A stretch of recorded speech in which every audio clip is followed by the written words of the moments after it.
Hello मेरे प्यारे दोस्तों। मैं हूँ आपकी अपनी आरबी जादू की छपी। दोस्तों, आज की सच्ची कहानी बड़ी ही डरावनी है। कर्म का फल मिलता है, चाहे वो जैसा भी हो, अच्छा हो या बुरा। यह कहानी भी कुछ ऐसी ही है। आजकल अक्सर लोग अपने सुख के लिए दूसरों को धोखा, मर्डर और बहुत सारी ऐसी चीज़ें करते हैं जिसकी वजह से सामने वाला इंसान काफ़ी हर्ट होता है। अंजलि 18 साल की एक खूबसूरत लड़की थी। वह छोटे से विलेज से पढ़ने के लिए शहर गई। वह इतनी खूबसूरत थी दोस्तों कि कोई भी आसानी से उस पर मर मिटने को तैयार रहता था। मगर वो अपने माता पिता की एक लौती संतान थी। उसे अपने अच्छे बुरे भले का सब पता था और अपनी मर्यादा का भी, क्योंकि वो अपने माता पिता का कभी भी दिल नहीं दुखाना चाहती थी। वह यह भी सोचती थी कि शहर पढ़ने चली जाएगी तो उसकी लाइफ बन जाएगी। फिर क्या था दोस्तों, अंजलि अपने गांव से दूसरे शहर में चली गई। उसने कॉलेज ज्वाइन किया और मन लगाकर पढ़ने लगी। उसने सोचा क्यों ना मैं जॉब करना शुरू कर दूं। तो उसने एक जॉब शुरू की। वो थी होटल में रिसेप्शनिस्ट का काम। वो कॉलेज जाने के बाद एक होटल में जॉब भी करने लगी थी। जैसे कि मैंने आपको बताया कि वो वहाँ पर क्या काम करती थी। उसकी शिफ्ट शाम 5 से 11 बजे की होती थी। दोस्तों, होटल का मालिक उसके काम से काफ़ी खुश था, क्योंकि वो बहुत सुंदर दिखाई देती थी। जो भी वहाँ पर आता था सब उसको देखते रह जाते थे। सब सही चल रहा था। होटल पहले से ज़्यादा अच्छा और इनकम होने लगी थी, क्योंकि यह सब अंजलि की सुंदरता का जादू था। होटल का मालिक अंजलि के काम से खुश होकर उसकी सैलरी बढ़ा दी। बहुत खुश थी, मगर उसे क्या पता उसकी यह खुशी जिंदगी कुछ दिनों की है।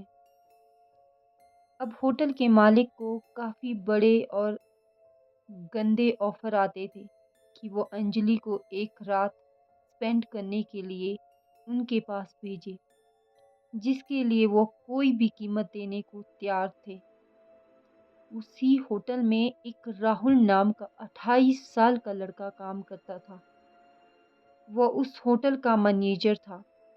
वो और अंजलि की अच्छी दोस्ती हो गई थी। अंजलि राहुल पर बहुत ज़्यादा ट्रस्ट करती थी। कहीं न कहीं दोनों एक दूसरे को पसंद करने लग गए थे। एक बार मौका देकर मालिक ने उसे अपने ऑफिस में बुलाया और अंजलि से कहा, अंजलि, तुम्हारी वजह से आज होटल का नाम हो रहा है। क्या तुम चाहती हो कि तुम बहुत पैसा कमाओ?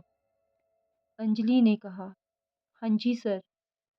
तो होटल का मालिक बोला कि अंजलि, मैं तुम्हें जो बोलूँगा तुम्हें वैसा ही करना होगा। तुम्हें इतना पैसा मिलेगा कि तुमने कभी सपने में भी नहीं सोचा होगा। अंजलि बोली, बट सर, मुझे करना क्या होगा? होटल का मालिक बोला, मैं तुम्हें साफ साफ बोल रहा हूँ अंजलि, यहाँ पर जो भी वीआईपी गेस्ट आएगा तुम्हें बस उसको खुश करना है। साफ अक्षरों में यही कहना चाहता हूँ, उसके साथ नाइट स्पेंड करनी होगी। इतना पैसा मिलेगा तुम सोच भी नहीं सकती हो। होटल के मालिक ने अंजलि के सामने 5 लाख रख दिए और कहा, लो एडवांस, तुम्हारी लाइफ बन जाएगी। अंजलि वहाँ से उठी। सर यो आप क्या बोल रहे हो? मैं अभी 18 साल की हूँ सर। मैं यह सब नहीं कर पाऊंगी। मैं जॉब छोड़ रही हूँ। होटल का मालिक गुस्से में बोला, तुमने मजाक बना के रखा है। तुम जॉब नहीं छोड़ सकती हो। तुमने 3 साल का एग्रीमेंट पर साइन किया है, समझी? जाओ और अच्छे से सोचो।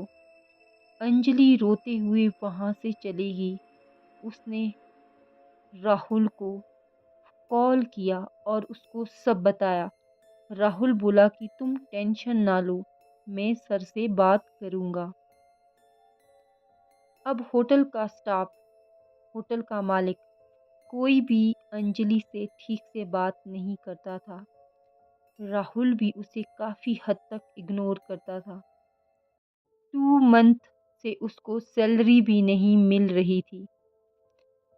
उसने काफी बात करने की कोशिश की अपने बॉस से, मगर वो उसकी नहीं सुनता था। एक रात उसे कहा गया कि राहुल ने आज स्पेशल गेस्ट आ रहे हैं। आज तुमको मुझको नाइट ड्यूटी पर रहना होगा। ये बात राहुल ने अंजलि से कहा कि आज कुछ स्पेशल गेस्ट आ रहे हैं, तुमको और मुझको नाइट ड्यूटी पर रहना होगा। 12 बजे तक सब ड्यूटी पर थे, मगर 12 बजे सब स्टाफ घर चला गया। अंजलि ने पूछा, मैं भी घर जाती हूँ। राहुल बोला, नहीं, तुम्हें मुझे यहीं रुकना होगा। उसके बाद राहुल ने अंजलि से कहा, तुम ऐसा करो, रूम में रेस्ट कर लो।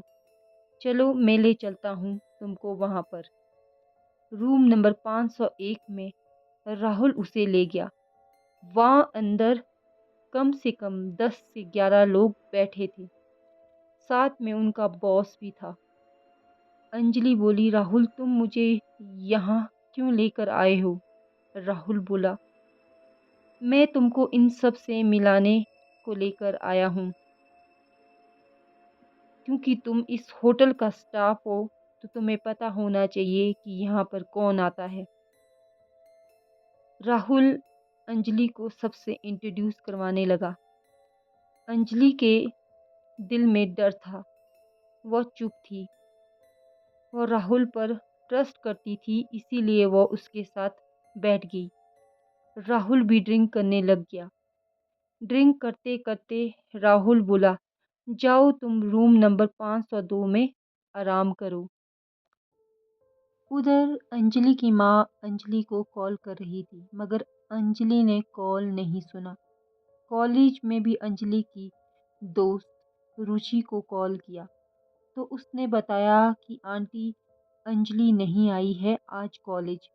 फिर अंजलि के पापा ने होटल कॉल किया तो होटल में कॉल सुना और कहा कि वो 5 बजे आई थी, उसके बाद वो वापस चली गई थी। 5 दिन बीत गए और अंजलि का कहीं पता नहीं था। माता पिता आए और पुलिस में अपनी बेटी की फोटो दी। 15 दिन बाद अंजलि की डेड बॉडी बुरी हालत में नदी के किनारे पर मिली। हर जगह पूछताछ की। होटल के मालिक ने कहा कि वो यहाँ से निकल गई थी और उस दिन वो परेशान भी थी, इसीलिए वो 5 बजे आई थी और 5 बजे ही वापस चली गई थी और हमने उसे रेस्ट करने के लिए कहा था।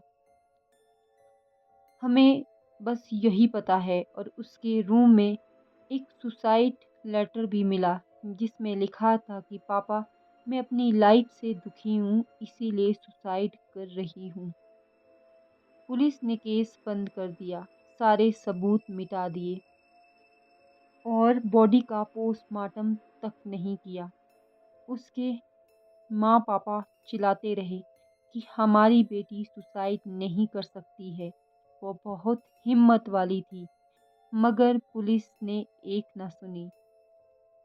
अब होती है कहानी की असली शुरुआत अगले पार्ट नंबर 2 में।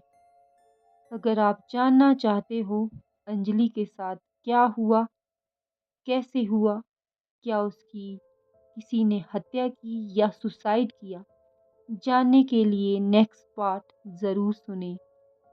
तो फिर मिलते हैं नेक्स्ट पार्ट के साथ, तब तक के लिए thank you so much and love you all.